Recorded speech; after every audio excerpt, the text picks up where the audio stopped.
Hello and good morning, everyone, and welcome to today's webinar, another series, a part of the series called Alumni Webinar. And today we will be having a look into practicing medicine with RUMC's medical degree. My name is Kasturi. I'm your moderator for today's session. And before we get started, I'd like to run through a few items so you would know how to participate in today's event. You should be able to see your attendees interface on your computer desktop on the right corner. And by default, you're listening to this session using your computer speaker system. You'll have the opportunity to submit text questions to our panelists, either by typing them out on the questions tab in the control panel. And please feel free to send in your questions at any time during the presentation. Your questions will be collected and be addressed during the presentation by typing in the answers or verbally during the Q&A session at the end. So without further delay, I would now like to introduce our presenters for today. A warm welcome to Dr. Ajayan Nair and Dr. Ambika Nair. Thank you, doctors, for sharing your time with us today. No worries. So before we dive into more details, let us first get to know our alumni. Dr. Ajayan, could we start with you, please? Okay, sure. Good morning, everyone. I'm sorry, I hope you can all hear me. It's my first time doing a webinar.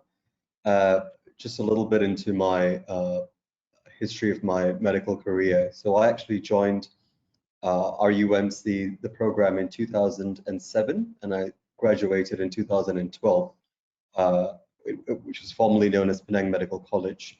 And subsequently, I actually started off my housemanship in Penang Hospital from 2013 and completed in 2015, and I've been attached to the Department of Anesthesia from 2015 till date.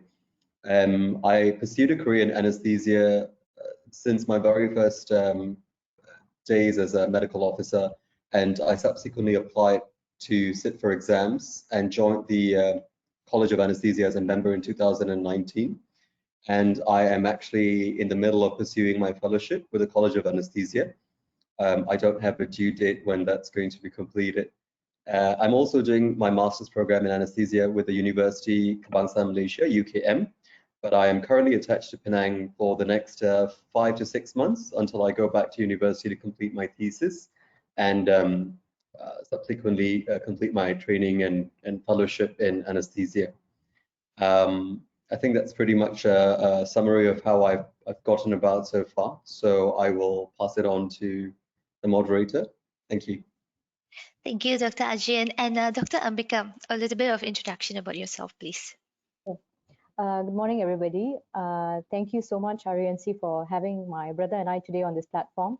We're very grateful to have this opportunity to share our experiences over the years. So I joined what was formerly known as PMC. I joined in the year of 2013, and then I came back to Penang in the year of 2016, and then I subsequently graduated in 2018. Then I started my housemanship in the year of 2019, and just completed my 6 rotations last week, in fact. So very newly just finished housemanship, and I'm currently a medical officer, and I'm attached to the COVID center here in Ipoh. Yes, so that's from me. Thank you so much, Dr. Ambika. So before we move on, right, Dr. Ajayan, could you share with us why medicine and how did you come across RUMC? Okay, I think I can't remember at what age I decided that I wanted to do medicine, but I was very young, probably before I went into secondary school. I would say at that age, a large part of it was the people that I was around with. I was very sort of driven by the people around me. I had a lot of very inspiring figures in my life, and one of the most inspiring was our grandfather, who literally brought us up when we were children. And I always tell people this story because it's very inspirational to me. He spent his time reading books to teach us since we were kids, and always taught us to dream and try and do something really inspirational to help other people. And of course, I had lots of friends around who, constantly said, oh, we've got to be an engineer or a doctor and do something professional. But I really think the point where I decided was when I went into my A-levels, and I had to start looking around and saying, what do I really want to do as a career? I really liked helping people. I liked being able to help people who couldn't help themselves. And that was something that I always had since I was younger. So, I thought about it for a long time and I said, I have to do medicine, but I also have to do more than just getting the degree and practicing for the sake of. And that was my inspiration and sort of drive over the years. I've always wanted to do more so I could help people on a greater level. And that's the reason why I ended up doing different programs and sort of, specializing locally and doing a foreign program just to sort of open up my sort of boundaries and really learn more. Yeah. Right, Dr. Ajayan. And Mhm. how did you come across RUMC? Oh, sorry, that's my bad. So when I was actually in A levels, I was in the midst of applying, and I think that was a time back in 2005, could be 2005 or 2006. We were all actively applying for colleges abroad, and the first thing that I always told my parents when I was, in A levels was that I needed to go abroad to study because I just needed the experience of being able to learn from a different perspective. I'd, spent all of my primary and secondary school years in Malaysia, and I'd seen people who had gone abroad and come back, and I'd seen this difference in them, the way they behave, the way they carry themselves, the way they think. And I think that was a very big drive for me. I wanted to be able to have that exposure just to sort of develop myself as a person. And I don't think this is something that you can just do by staying in a particular place for too long. You have to constantly expose yourself to change and different situations and scenarios, so you actually learn how you function as a person. And that's when I came across RUMC, and I thought it was a win-win for me because I get to go abroad and do my preclinicals. And Ireland is very, very well known as a very prestigious center for medicine. They were known as the #1 in pharmaceuticals for many years. They have many, many renowned universities. They're all listed in the top 100 universities in the world. And of course, the rankings change every year, but they were constantly up there. And I told myself, I have to get in. So I had to work really hard and tell myself, I have to make the grades, go on, get in there and sort of get that experience. And what really attracted me was that my plan was to always come back to Malaysia and work. And this program enables me to do that because I would have been exposed to a local setting by doing my clinical years in Penang, which was a very good opportunity for me to just open up and learn about how things worked locally. So that whole doing the first half abroad and then being able to do the second half here was a huge sort of opportunity, and I just said, I've got to take it and I've got to go. Yeah. All right, thanks, Dr. Ajayan. I think it's a very good thought that you had, like to help people who can't help themselves. Mhm. And I think it's one of the best quality to have for medical practitioners as well. And moving on, Dr. Ambika, what made you choose medicine as your career pathway, and how did you came across RMC? Were you inspired by Dr. Ajay? It was through my brother. It was definitely through my I brother. would hope so. There's no two ways about that. Yeah, but my inspiration, I would say that, how in every stage of your, from kindergarten to school and all that, there's always that part where people say, what's your ambition? What do you want to be when you grow up? So from as far as I remember, and as far as my grandmother reminds me, she's always said that you have never budged from saying that you want to be a doctor. So I think as what my brother had said, the way we look at it is, I think from a very childlike perspective, you always look at it as, oh, if you're a doctor, you can help people. So that's the way I think I saw it. So I said to myself that, I can only help people if I become a doctor. So that's never left me. And also because I used to make frequent trips to India as a child. And so every time I went there and I saw people that were suffering, or that were, that didn't really look very well or critically ill, I always used to think that, one day when I become a doctor, I'll be able to help them all, that sort of a thing. But of course, that's a very childlike way of looking at it. But I think I've managed to keep that up till, like, and say that that's something that I want to do, that maybe we might make a difference somehow, just not on not just from the level of the patient, but as a community, for your country. The service that you can give goes everywhere, and it can even grow across borders, as what we have nowadays, the services that we have. Yeah, so I All suppose that right. was my inspiration. Yeah. Yes, thanks, Dr. Ambika. So, moving on, RUMC's transnationally delivered medicine program gives our students the opportunity to embark on their medical journey while obtaining a high quality training from the best of both worlds in Dublin and also in Penang. So, on that point, how was your experience of studying medicine at RUMC, Dr. Ajayan? Sorry, just to confirm, should I start off with the Dublin bit or the Penang bit, or just go for both? So, You can start from Dublin. That would be great to know. okay, all right. I've actually had now bear with me, this is obviously more than 10 years ago since I've been there. I mean, I went in 2007, so that's 14 years ago, sorry. I think my experience in Dublin is incomparable to most other experiences that I've had throughout the last 30 or so odd years. One of the best decisions I made was to go to Dublin. First of all, as I said earlier, I was very keen to go abroad and learn, and I think that yearning to be abroad and be exposed was my driving factor of being in Dublin. I wanted to explore and learn everything. Of course, I went for the medicine, but that didn't stop me from having, being able to travel and go out of Ireland and see other things. But what really, struck me in Ireland was the way, you have a group of lecturers and you have a teaching system that is so focused on making sure that you understand concepts and you understand basics. Your foundation has to be very strong. In medicine, you learn based on your foundation. You build on a foundation, so your foundation has to be very, very strong. And I think your formative years in medicine are your first 2 years. It's very important that you are exposed to all the right concepts, all the right teachings in that first 2 years. And this has to be something that comes. It's 50% from you and 50% from your lecturers. You're going into an undergraduate degree. This is something where you have to put in your own effort to learn. It's not a system where people are just going to sit and give you all the information. There's a lot of reading, there's a lot of researching, there's a lot of work that you have to put in, hours that you have to study by yourself. And I think I learned that when I was in Dublin. That was something that was not taught to me when I was in my, uh, preclinical era or pre-medicine era, having lived in Malaysia. It was a very different way of learning. And that's a very, very important stepping stone in your career as a doctor, because for the rest of your career, should you choose to, pursue this career and go on with it, you will have to drive yourself to learn, and you will have to drive yourself to do a lot to empower yourself with knowledge, to keep yourself abreast of what's going on internationally, locally, disease-wise, progression-wise. There's a lot that you have to do. And I really felt that my foundation was built very strong because I had exposure when I was in UCD.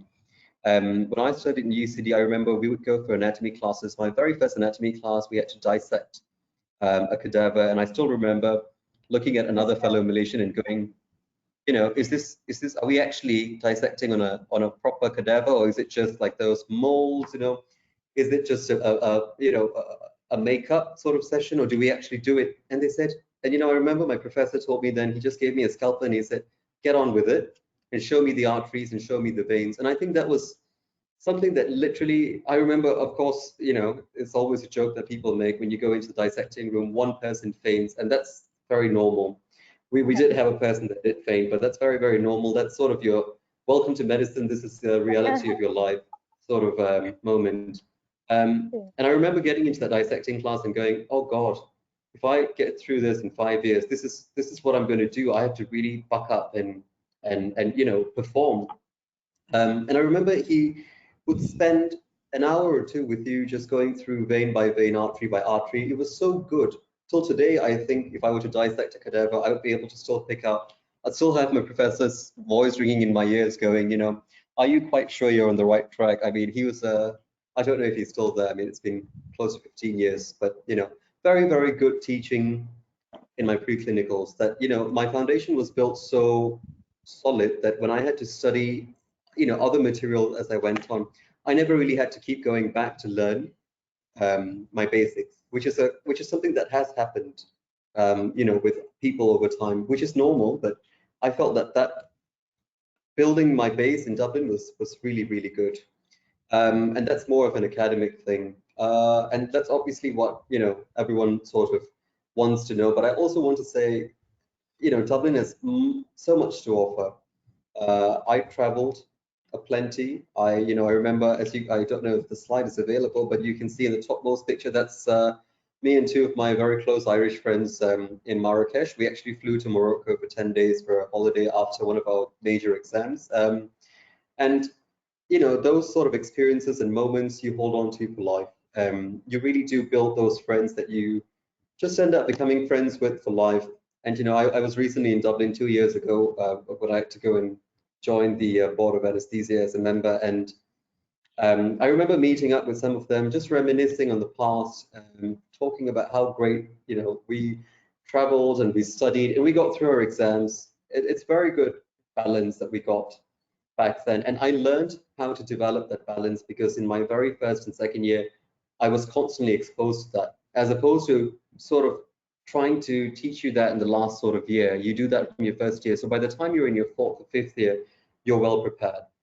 Of course, there's plenty of cheap flights that'll take you anywhere that you want. You can go to London for about 20 or 30 pounds if you book early.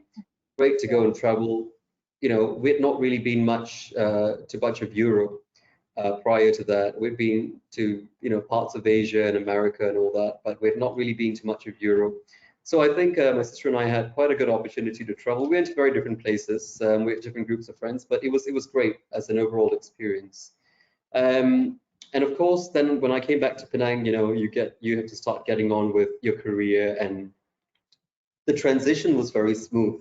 It wasn't a sort of it didn't require any staggering. We just came back within a week. We were well accustomed. Of course, when you get used to the Malaysian system, the first thing is you complain about the heat. Going into the hospital was like walking into a furnace. You just feel that, oh God, I can't do this every single day. But you get used to it. For me now, if I go to work and I'm not sweating, I should be worried. Something's not right. Sweating is part of your daily sort of, it's your workout when you go into work. And being in Penang, inspired me enough that I actually I came back in 2010, so I've actually been with Penang GH now for the last 11 years. I've done everything. I was a houseman here, I was a medical officer, I was a trainee for the Irish program here, I got into my master's here. And the reason why I really liked, and I think I got used to it, was when I was in PMC, I saw that we had such a multitude of cases. We were always busy. We had so much going on.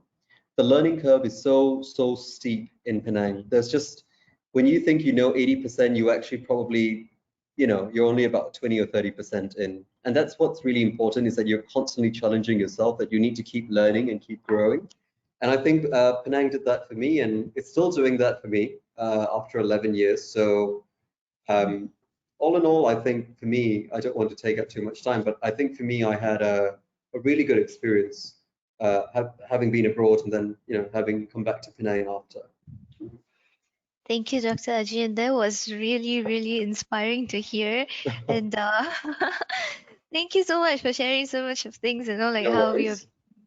done things in Dublin and also in Penang. So we'll move on to Dr. Ambika. So could you take us through your journey as a medical student at RUMC? There was like quite a huge gap between your brother and yourself. So how is it?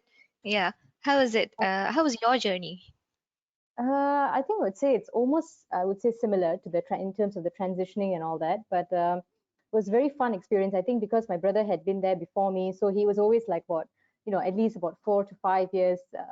Or at least 3 to 4 years ahead of me. So I'd always look back and think, okay, so this is how it went for him. So it couldn't be too bad when I transition as well, because you always have that fear of how will you transition from an Irish system into the local Malaysian system, when you're so used to the way things work there. But then you realize that when you come here, it's almost like, as my brother said, like about in a week's or 2 weeks time, you get very accustomed to the way things work here. And I think at the end of the day, you have to understand that you're going to be working. If you've already set your mind that you're going to be working in Malaysia, you have to put your mind to it that this is the way our healthcare system works, and then you just work your way to adapt to it, and then and try to make every day as a new learning experience. And we've had wonderful medical officers, specialists, consultants in Penang GH then and even now, which have who have really shaped us up to be the doctors that we are today. And I definitely won't forget any of my bedside teachings and all the lectures that I've had before.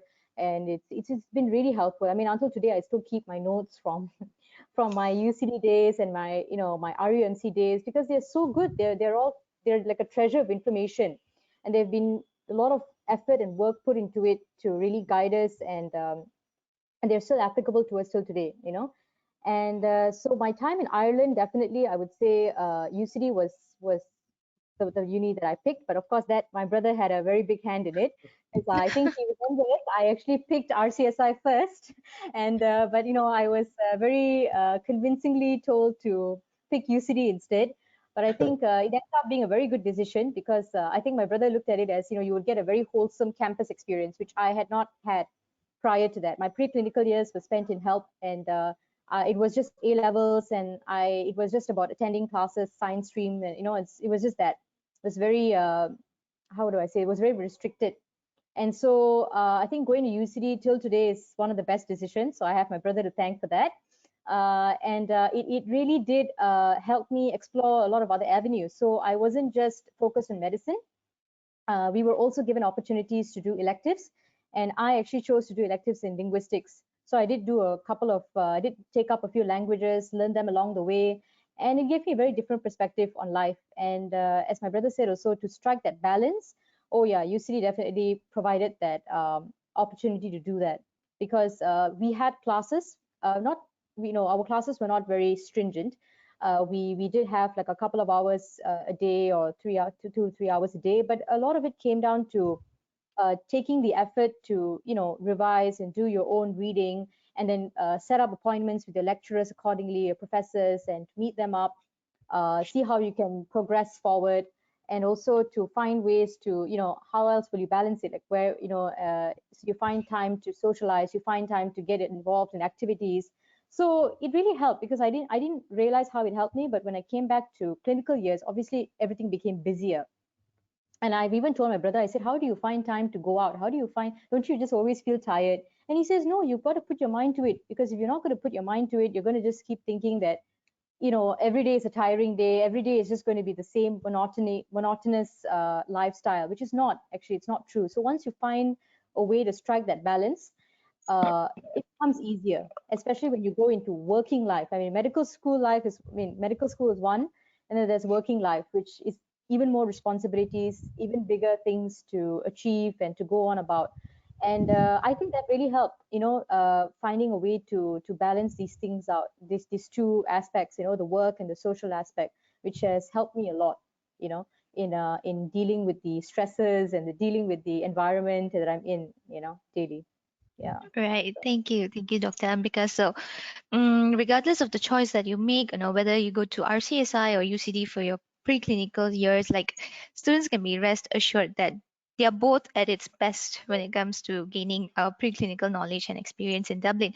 And also to our audience who have just joined us, we are in RUMC's alumni webinar series with Dr. Ajayan and Dr. Ambika, who are alumni and also siblings as well.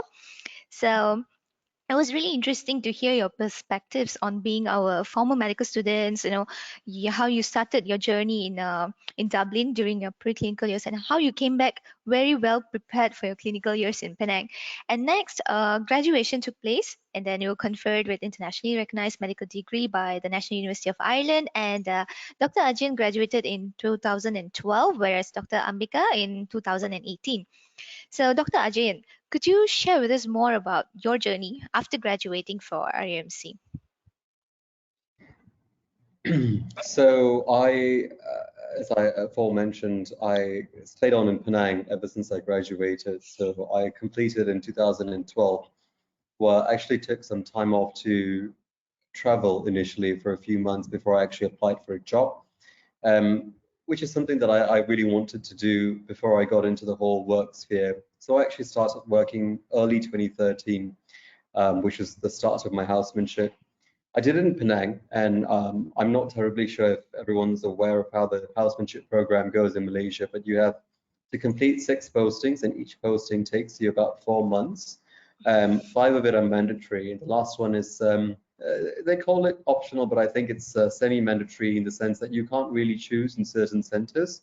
but you are allowed an option should there be, sufficient number of doctors present. When I started off, being completely honest, I had a vision. I wanted to do something surgical. I either wanted to be a surgeon or I wanted to go into obstetrics and gynecology, which was, probably one of my two subjects that I really did well in when I was a medical student. Now, obviously, when you're studying and you're learning, you are doing 80% theory or maybe 70% theory and 30% practical in comparison to your working life. When you get into the working sphere, it's very different. You're working 90% and you're probably, if you're studying 10%, you're lucky throughout your housemanship, but you try and do better as you go along. The point here is, when I started working as a houseman, I realized I did not really enjoy my time in surgery, mostly because it did not spark my passion. Now, don't get me wrong, everyone's got their cup of tea. Some people are made for it and some people are not, and I was just not cut out for it. I tried initially, really trying to get into it. I like the theory part of it, but I didn't enjoy the practical part of it, which is something that I realized that you have to get through your housemanship program for you to actually understand what works and what doesn't for you. We tend to have these preconceived notions about what we might potentially want to do, but it doesn't always work out in that sort of, plan that you have. Of course, when I, got on in my postings, I eventually reached anesthesia as my final posting of housemanship, and that was somewhere in 2014, if I'm not mistaken.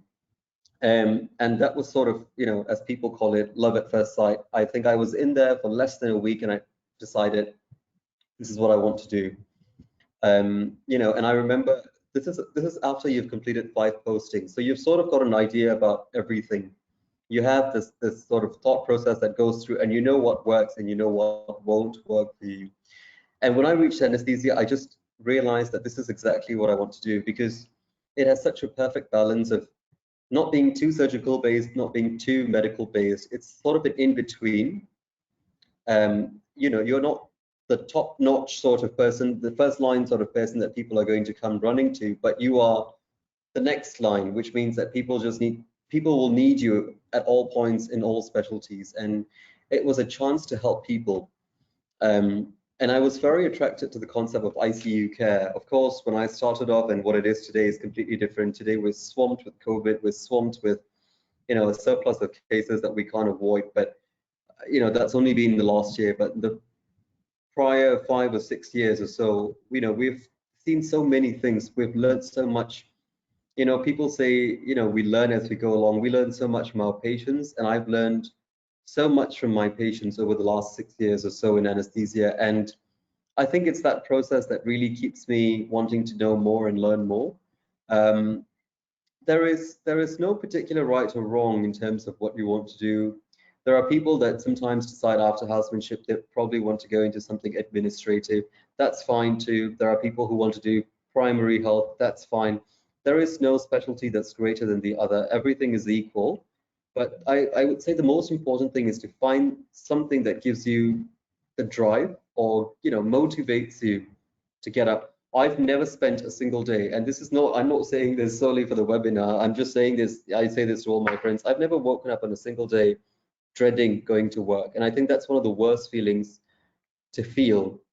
That sort of I don't want to be at work and this is not what I enjoy. I think that's a very important thing when you are doing this profession. You have to remember you're doing it for other people. You are putting yourself out there to help people, and that has to drive you. That has to be your motivation. If you are doing this, if you are trying to specialize, if you are trying to consider a career in medicine because you expect it to be, I'm sorry to use this sort of comparison, but I mean, if you think it looks anything like a TV show or one of those sort of series that you watch on Netflix, I can guarantee you there's probably 5% of a semblance. The other 95% does not exist. I personally, I don't watch any of the medical TV shows, so I really don't know. But I've heard people ask me questions like, so do you live a life like Grey's Anatomy? And I always go, I've never watched it. And I don't know what you mean by that, but I've never watched it. I don't even know what it is.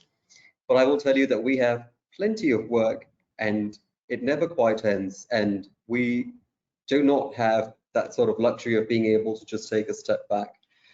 You want to be in this profession, you have to put yourself and tell yourself, I'm doing this for something greater than, for the greater good, greater than myself and more important than myself. As I mentioned earlier, much earlier on, I said I don't get regular weekends. I go to work. I mean, I'm actually going to work today in a couple of hours.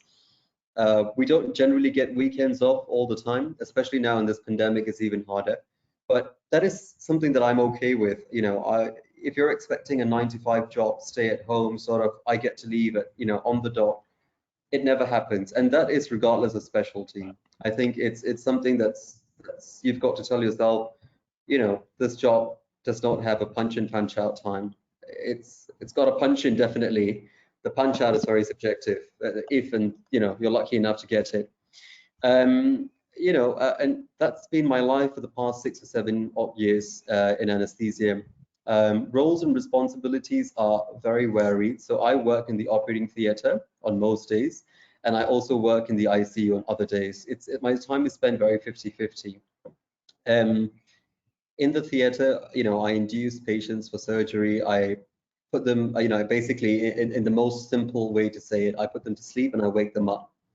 My job is to make sure that they are completely, comfortable, well sedated, free of pain, free of awareness, and when they wake up comfortably. That's my biggest role in the operating theatre. We also provide pain services. We've got such a big pain service in Penang. We've got a pain specialist in Penang. We have pain trainees. We manage chronic pain cases. We offer acupuncture. We've got non-traditional therapies with a whole load of pain-related services that we do offer, which also comes under anesthesia.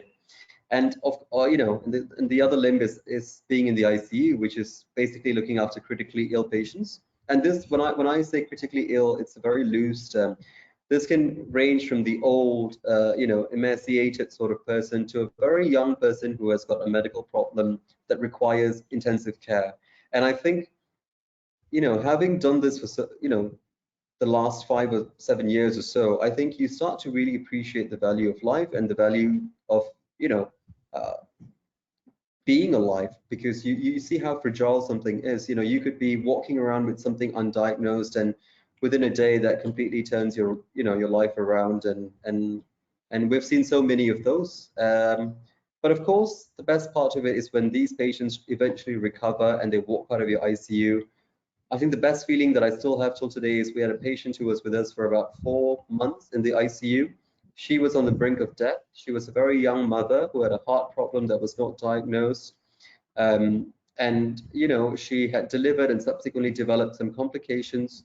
And she was literally on the brink of death. And she was very young. I can't remember now, maybe 28, 30 years old. And we kept her for 4 months. We gave her cycle after cycle of, dialysis, all sorts of oxygen treatments, trying to keep her alive. And so this was sometime in 2020, mid of 2020, and just about 2 or 3 weeks ago, her husband sent us a picture. She's well and she's doing really well. She's walking again. She is back to square one. If you looked at her, you cannot tell that she was somebody who was in the ICU for 4 months with a tracheostomy tube, who was on the verge of just passing away. And I think that's the best sort of return you can expect. Anyway, the best sort of return I can expect in my sort of line of work. That is what makes us, do what we do. Yeah. I see. All right. Thank you so much, Dr. Ajayan, for taking us through your journey in anesthesia. And No problem. yeah.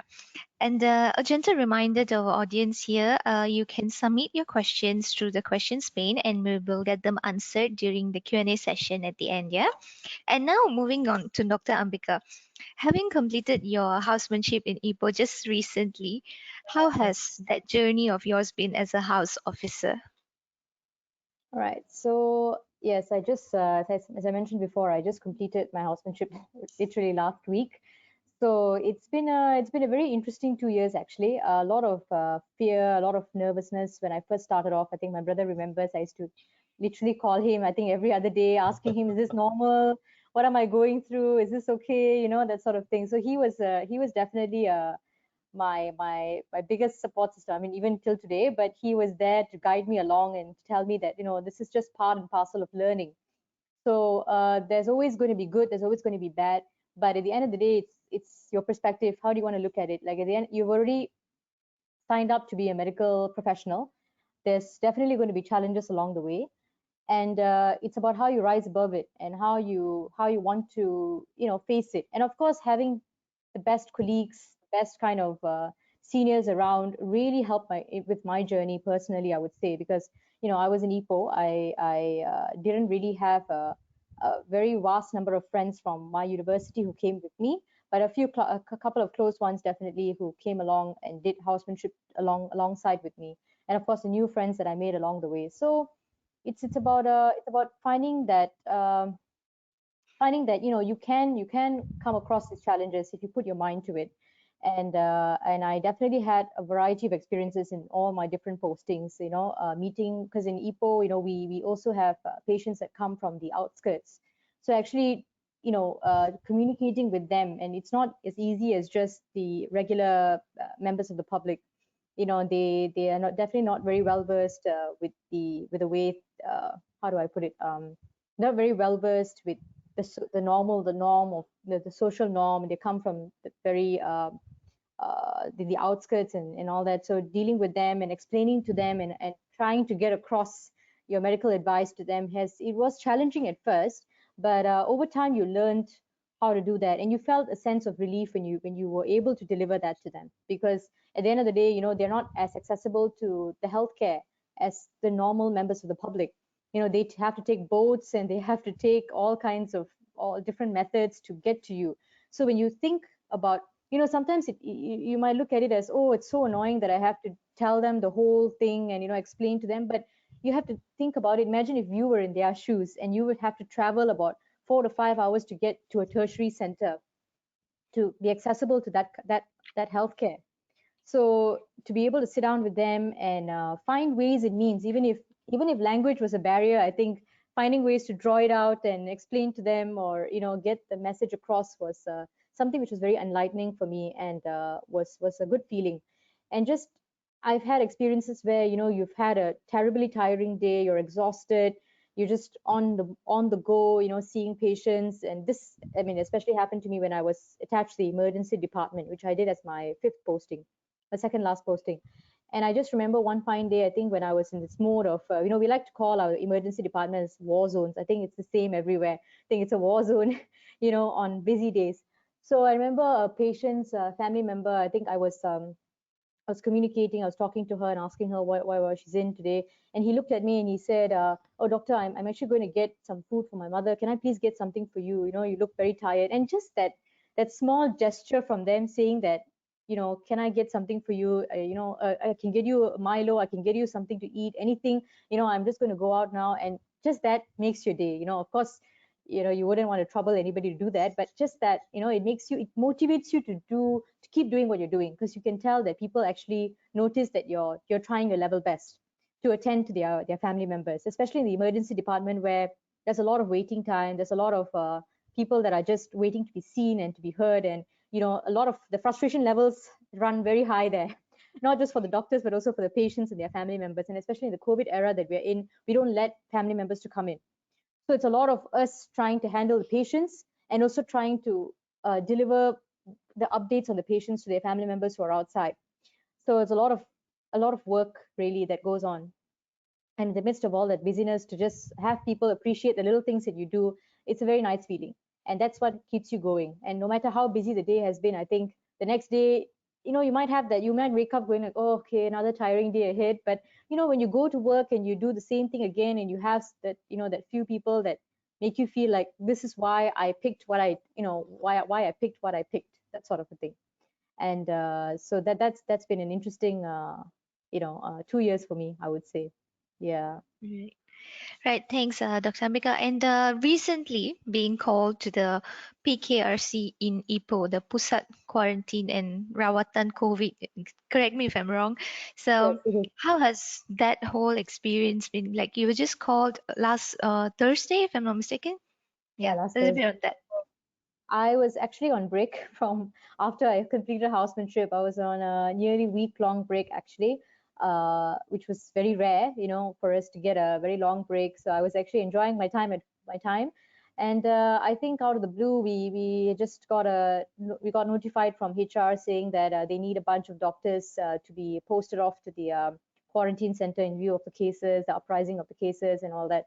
And it's as usual, it's one of those things when you first see it, you're like, oh wait, what? Why is this happening? Why me? And those kind of questions tend to come about. But at the end of the day, again, always remember that it's service above self. So this is a line of work or the line of career that you've picked to serve the people around you.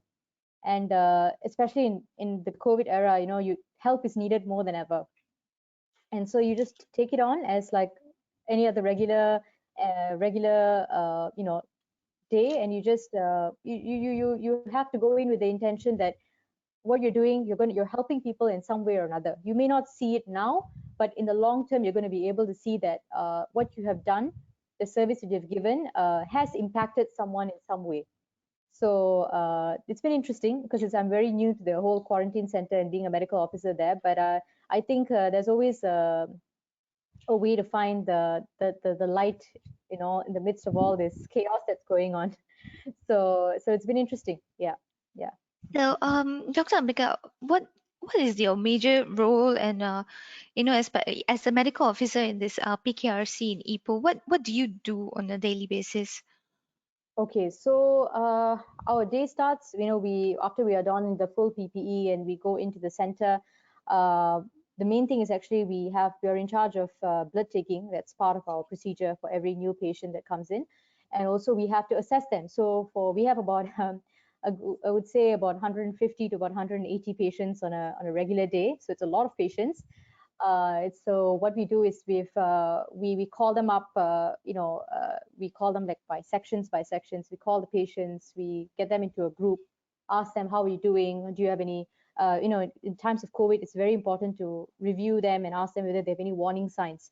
Because in the COVID center that I'm at, we deal with the patients who are asymptomatic or the mildly symptomatic ones. So it's very important to ask them. Sometimes you might think, oh, they all look fine, they're all walking around and all that. But no, there are times when we might miss out. So it's very important that you review you might think 180 patients, how do you review? It's not just one person, of course. We all work as a team there. So there's at least about 3 or 4 of us who work at any one time. But it's very important that you take the time and you ask them, how are you doing? Do you have any symptoms? And it's not just about that. It's also asking them, like, about their mental health. That's something that we don't take very seriously. But I think it's very important because for 11 days, they don't see the light of the day. They're just confined in this 4 walls. Some of them, they happen to be quarantined with their family members, so they don't feel the separation as much. But there are some who are completely there alone. Maybe all the rest of the family members are quarantined at home, and they are the only ones that were called out to quarantine at the center. So it's actually important to strike up a conversation with them, other than just like, oh, hello, how are you? Do you have any symptoms? I just ask them, oh, how are you doing? How has your day been? What do you do in your free time? Just that simple 2 or 3 minutes of conversation can really help them. And just cracking a joke here and there, and we have activities for them as well in the center. Like we have a carom board. We have actually a really big, huge TV screen for them to watch programs. And then we have music playing in the background. Now it's all Raya music, of course. And so that really perks up people's spirits, and just so always remember to come down to the human level and not just look at it as like doctor patient. It's also important to have the human touch, and remember that they are the only people. You are the only people they are seeing on a regular basis that's coming in, at different times of the day. So to make sure that you have that human touch with them as well. Yeah. Yeah, I think you just shared a really good thing with our audience here today, the human touch. Yeah, Yeah. and which is, yeah, I think it's really important to highlight the mental health. I think you're doing great at the PKRC, like, and wish you all the best.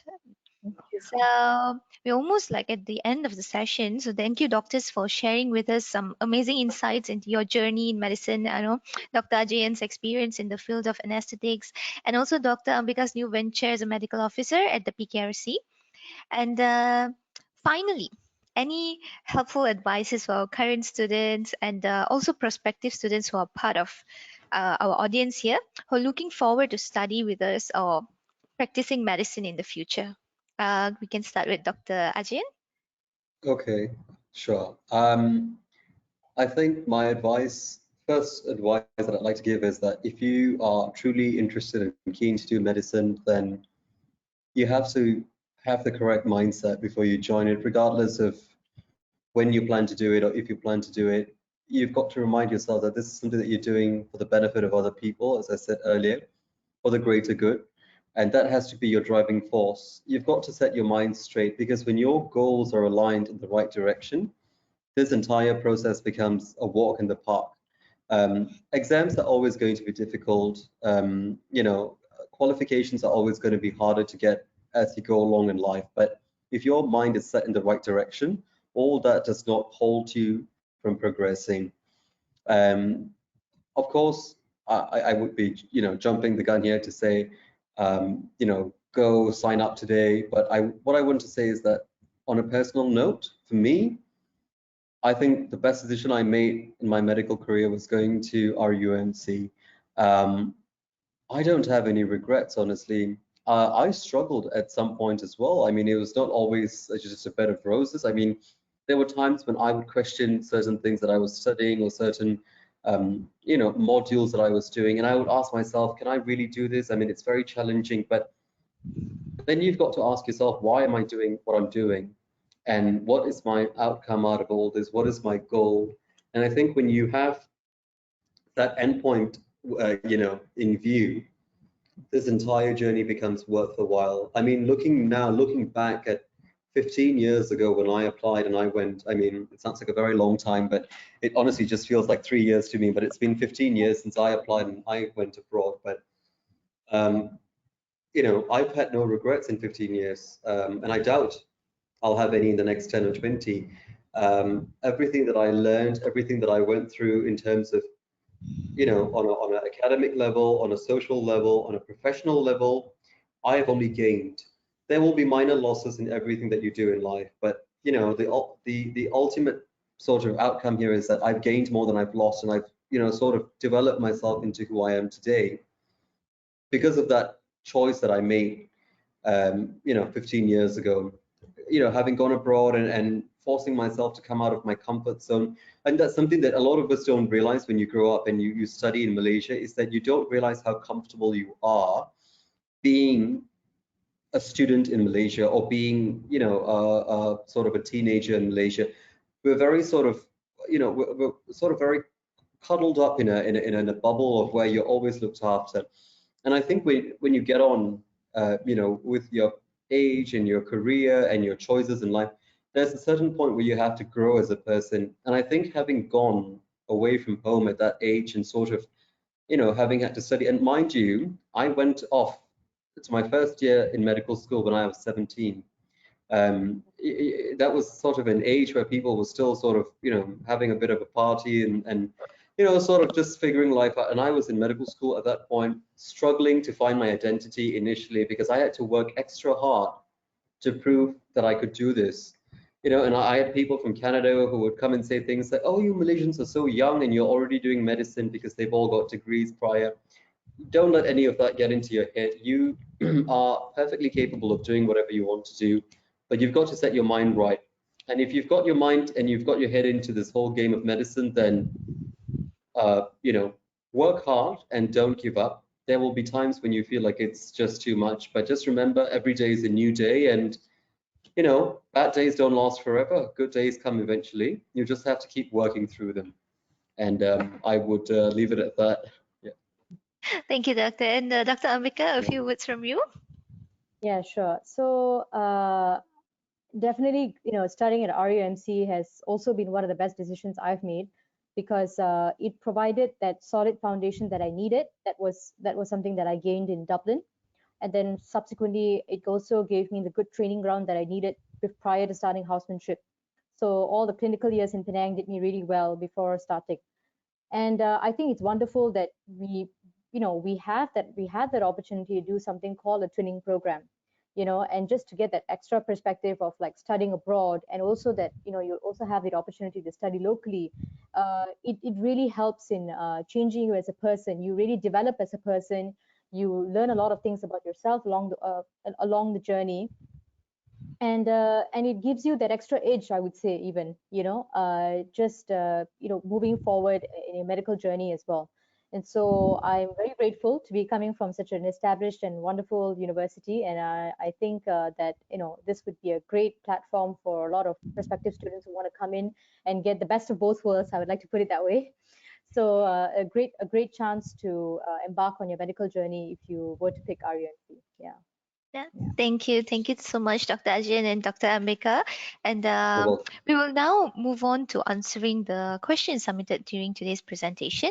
And a gentle reminder once again to all the audience, you can still submit the questions through the questions pane in your attendees control panel.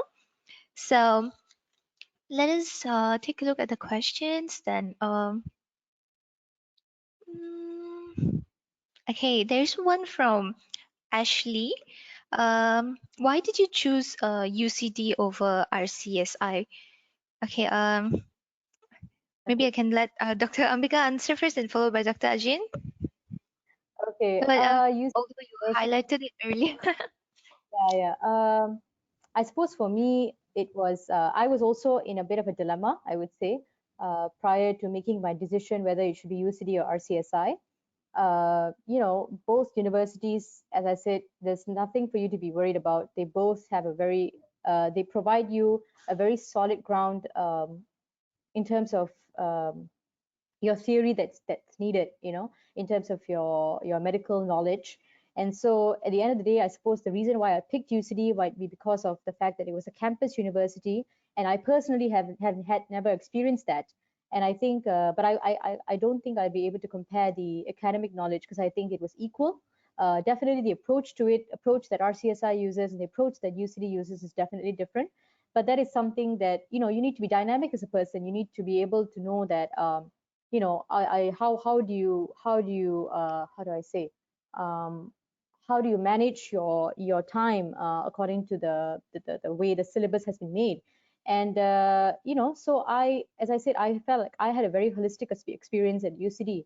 I had the best of both worlds. I got to do I had my medical knowledge down and dusted, and I also had my time, exploring the electives and doing things like that. So it was a very good balance for me, I felt.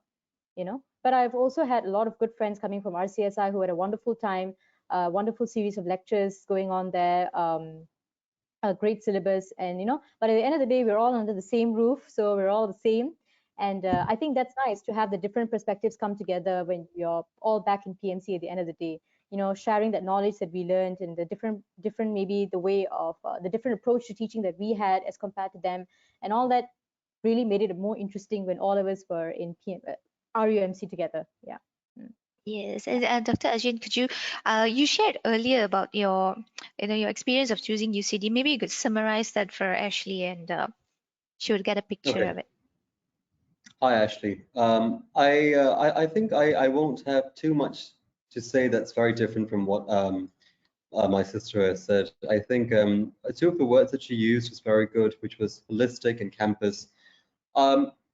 This was that first experience of being away from home, that first experience of going into university. It had to be something more than just about attending classes and coming back home. It had to be more than just learning.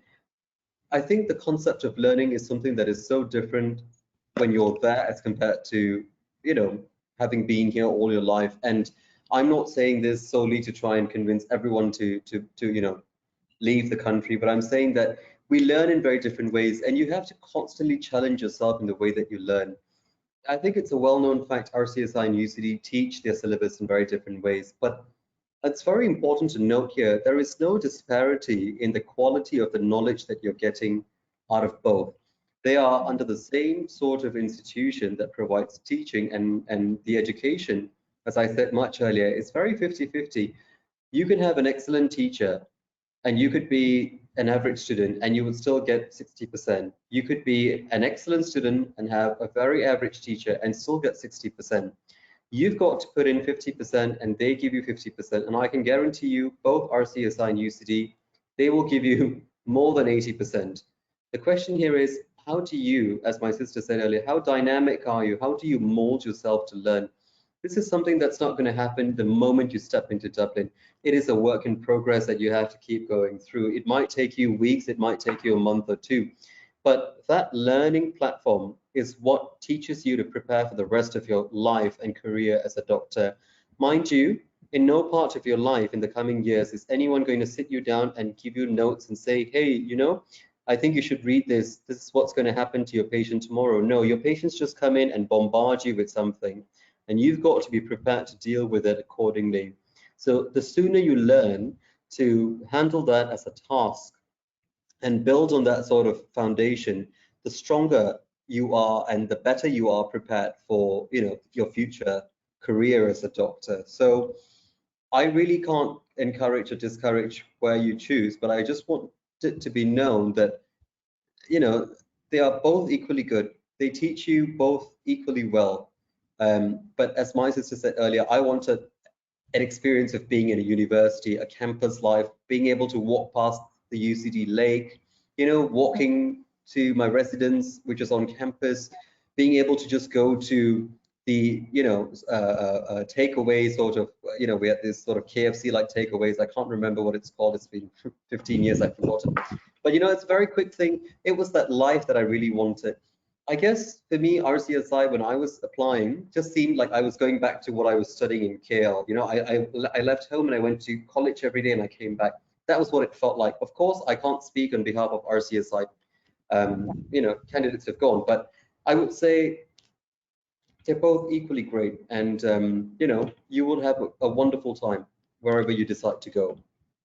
All right, thank you so much, doctors. And You're the welcome. next question we have here, like, was it difficult to adapt to the environment in Ireland? You know, having the need to travel to Dublin in the first 2.5 years. You know, like maybe students are still very young. You know, Mhm, they have to leave their home country and travel to Dublin. How mhm. did you manage to adapt to the environment in Dublin?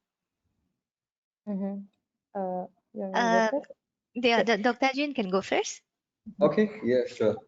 Um, adapt. Okay, so I think I was at when I left for Dublin. As I said earlier, I was 17. I was at that age where anything and everything excited me. I remember stepping into Dublin and there was just cold winds, and you could see people just going, "Oh God, it's cold." But I was really excited, and I just went, "Oh God, this is the best thing ever." I mean, you're coming from a country that's as hot as a furnace, and you've now come to a country that's literally, you know, it's like you've just walked into a box of ice. And adapting was not something that was particularly difficult. Firstly, my Irish classmates were very, very well versed with Malaysians. They're, you know, well read. They know their sort of, you know, continental geography, which is great, and they make you feel very welcome. I think something that's very important in terms of adapting is the sort of environment you're in. Um, First and foremost, you're with Malaysian friends as you travel with. There are a couple of you around. I don't know how many people go in a year, but you have that Malaysian connection. Second, you have the opportunity to make friends with people from all sorts of walks of life, countries, nationalities, and you know that's an experience that you really can't get elsewhere. And this is the only time in your life, the only possible age where you'll be able to do it. I can't imagine if someone asked me to go to medical school now in my 30s, I'd probably say, no, I can't do another 5 years. I mean, it's just too exhausting. But you're at the perfect age to go out, travel, and get that wholesome experience. And that's something that you will be able to keep doing for the rest of your life. So I think adapting for me was never a problem. I think when I literally walked in, and I know I had very good Malaysian friends, I had very good Irish friends. I would go out for dinners with Malaysians, I would go out for lunches with the Irish. I mean, it was very normal to me. It was not a segregated thing. I didn't have to think, oh, do I have to be a different person? How do I act? No, you just completely fit right in. It was like a glove. Really, really very, you know, you just sort of assimilate yourself into the culture. As a matter of fact, I remember when I had to leave Dublin after my 2.5 or 3 years, I was actually very, very sad. I remember, all my Irish friends got together and threw me a farewell party. And I think that was one of the most heartwarming things. I think there must have been like 35 or 40 of my classmates who had gotten together, and they prepared this big dinner, and everyone had gathered, and people were well dressed, and people were wearing things that were Malaysian, sort of Malaysian centric. I was very touched. It was a very nice moment. People really sort of, bring you into their culture, and you become a part of it, and that stays with you for the rest of your life. You always hold very fond memories and thoughts. Yeah. And Dr. Ambika, would you like to add on to what Dr. Ajayan has just said? All right, sure.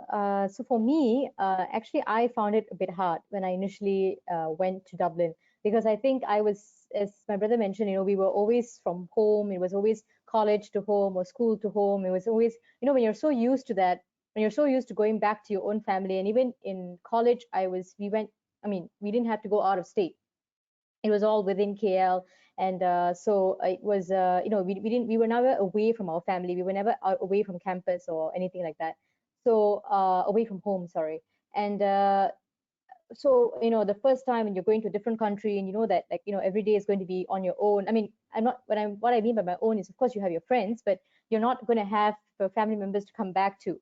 So that part was initially very hard for me, and I think it took me a good 1 month or so to really, like, sort of make myself comfortable that, okay, like, this is how things are. You go to your work, you go to for classes with your friends, you come back and you have some lovely housemates to come back to, and you meet people along the way that make it easier.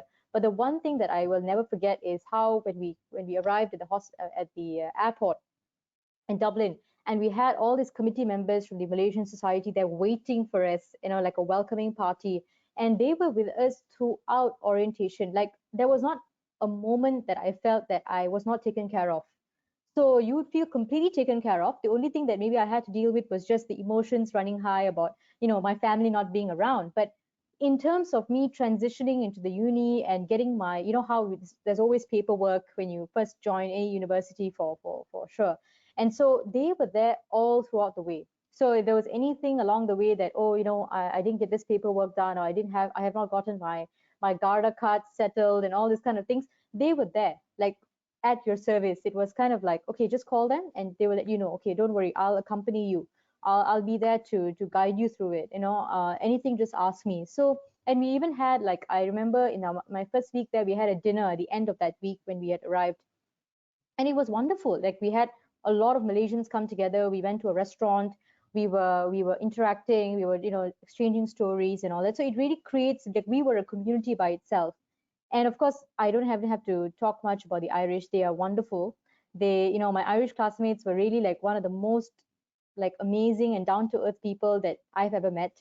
Always making it very easy for us to adapt to our surroundings, and always, suggesting to us how to go about things, and where to travel to, inviting us to their own homes as well.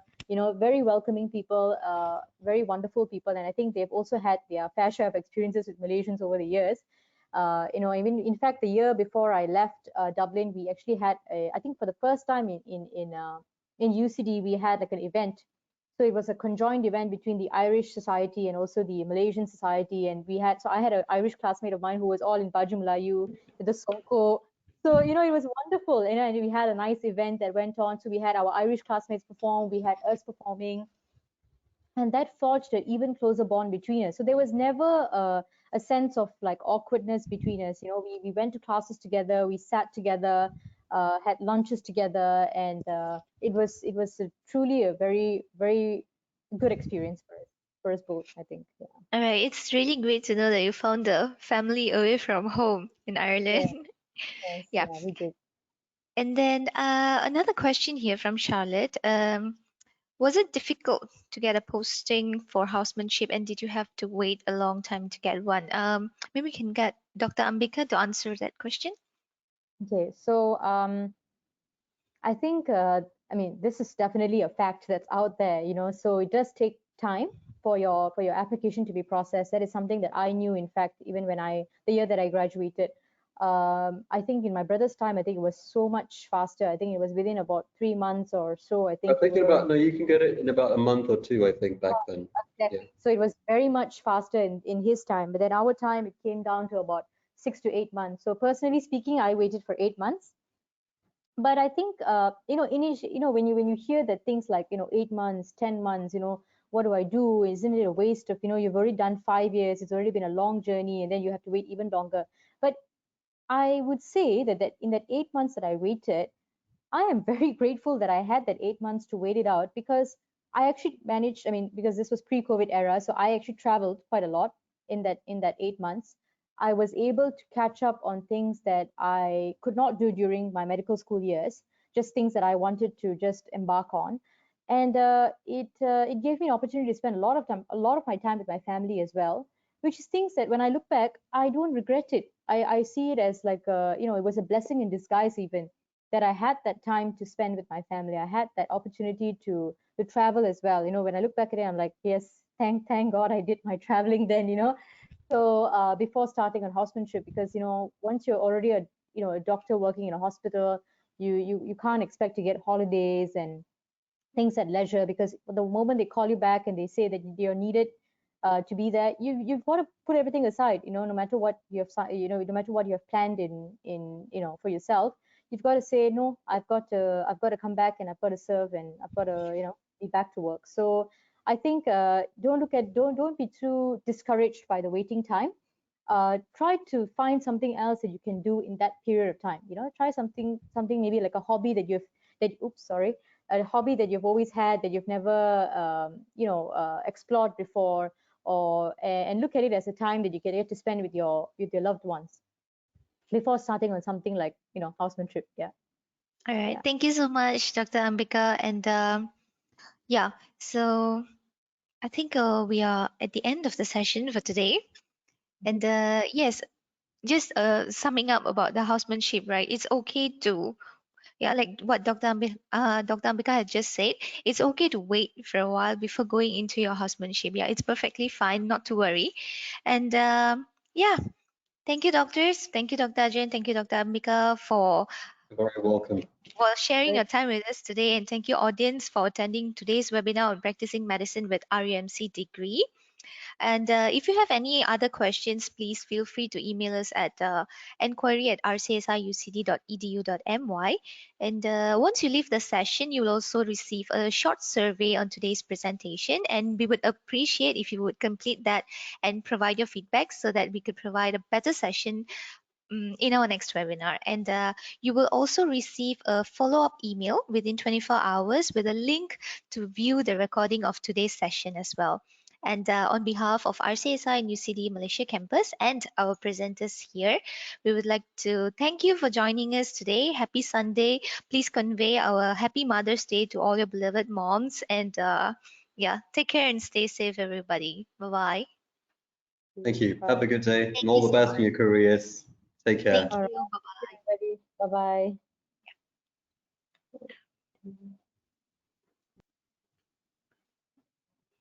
Okay. All right. See you then. Okay. Bye bye.